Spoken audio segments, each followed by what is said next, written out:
2026ஆம் ஆண்டு ஏப்ரல் மாதம் முதல்ல ஹோம் ஆஃபீஸ் புதிய ஒரு செக் ஸ்பான்சர்ஸுக்கு வழங்குறாங்க. ஸ்பான்சர்ஷிப் லைசன்ஸ்ல ஸ்கில் ஒர்க்கரா இருக்கிறவங்களுக்கு சம்பளம் இனிமேல் ஈக்குவலாக ஒவ்வொரு மாதமும் கொடுக்கப்பட்டிருக்க வேண்டும் அப்படின்ற ஒரு புதிய நடைமுறையை இவங்க கொண்டு வராங்க.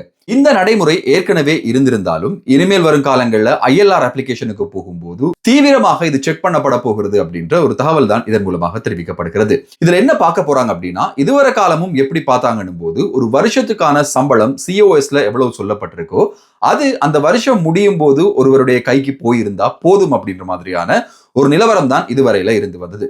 இனிவரும் காலங்கள்ல ஈக்குவலாக அது சரியாக கொடுக்கப்பட்டிருக்கா அப்படின்ற ஒரு விஷயத்தை ஹோம் ஆஃபீஸ் தீவிரமாக ஆராய போவதாக சொல்லப்பட்டிருக்கு. இது குறித்தான ஒரு தகவல் செய்தியாகவும் மெசேஜாகவும் ஸ்பான்சர்ஸுக்கு வழங்கப்பட்டிருக்கு.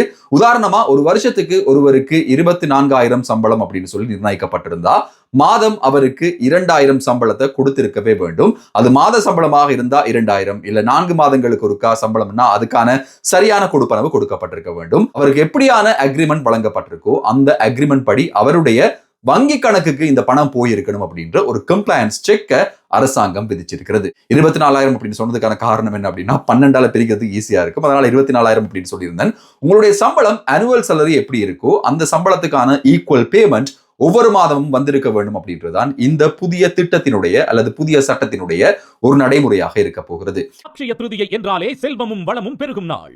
ஏப்ரல் 19 அன்று உங்கள் நம்பிக்கைக்குரிய கைராசியான சகானா ஜுவல்லர்ஸில் பொன்னகை வாங்கும் பொன்னான நாள் கொண்டாட்டம் ஆரம்பமாகிறது. விதவிதமான கலெக்ஷன்களுடன் மாபெரும் விலை கழிவு.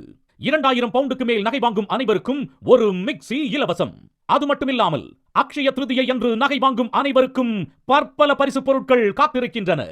சகானா ஜுவல்லர்ஸ், வெம்ப்லி மற்றும் ஈஸ்ட் ஹாம். நிறைய கம்பெனிஸ் என்ன செய்யறாங்க அப்படின்னா, சம்பளத்துல கம்ப்ளைன்ஸ் இல்லாம போகும்போது இவங்களுக்கு சொல்லப்பட்ட சேலரி அக்கௌண்ட்டுக்கு வரல அப்படின்னு சொல்லி ஆடிட் பண்ணும்போது ஹோம் ஆஃபீஸ் கிட்ட இந்த சேலரி நான் கையில கொடுத்துருக்கேன், இல்ல இதை நான் கோப்பா பண்ணிடுவேன், இன்னும் வருஷம் முடியல, 2,000 ஷார்ட் ஆகுது அப்படின்னா வருஷம் முடியும் போது அந்த 2,000 பே பண்ணிடலாம் அப்படின்ற மாதிரியாக பல இடங்கள்ல இப்படியான சிக்கல்கள் நடக்குது அப்படின்றதுனால இந்த ஒரு சட்டம் இனிமேல் பார்க்கப்படும் அப்படின்றத ஹோம் ஆஃபீஸ் தெரிவிச்சிருக்கு. ரொம்பவே அவதானமாக இருங்க. ஸ்கில் ஒர்க்கர்ஸ்ல ஒர்க் பண்றவங்களுக்கு சம்பளம் சரியாக பேங்க்குக்கு வருதா, உங்களுக்கான சேலரி ஸ்லிப் சரியாக கொடுக்கப்படுதா, அதே நேரம் உங்களுடைய NI மற்றும் டாக்ஸ் சரியா கட்டுப்படுதா அப்படின்றத கவனமாக பார்த்துக்கொள்ளுங்க. கேஷ் இன் ஹேண்ட்ல நீங்க வேலை செஞ்சுட்டு இருக்கீங்க, ஸ்கில் ஒர்க்கரா இருக்கும் போது கேஷ் இன் ஹேண்ட்ல வேலை செய்றீங்க அப்படின்னு சொன்னா அது உங்களுடைய ILR நிச்சயமாக பாதிக்கும். சம்பந்தமான டீடைலான வீடியோ நம்ம யூடியூப் சேனல் இருக்கு, கண்டிப்பா அதையும் போய் பாருங்க.